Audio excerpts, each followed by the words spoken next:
මේ තියෙන්නේ සාමාන්‍ය ඉයර්බඩ් එකක්. අපි මේක යූස් කරන්නේ මේ රයිට් සයිඩ් එකේ ඉයර්බඩ් එක රයිට් ඉයර් එකට අපි මේ කූර මෙහෙම පල්ලෙහාට හිටිනා.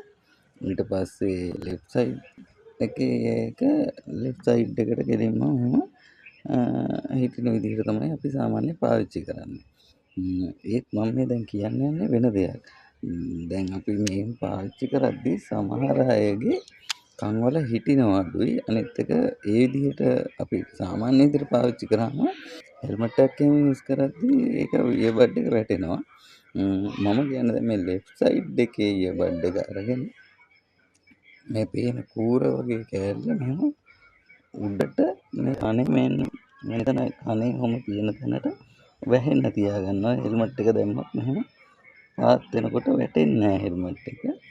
මේක ওই විදිහට රයිට් සයිඩ් එකට දැන් මේ රයිට් සයිඩ් එකේ ඉයර්බඩ් එක අරගෙන ලෙෆ්ට් සයිඩ් එකට යූස් කරනවා. මෙහෙම ඒත් අර මේ කනේ මෙතනට වැහෙන විදිහට.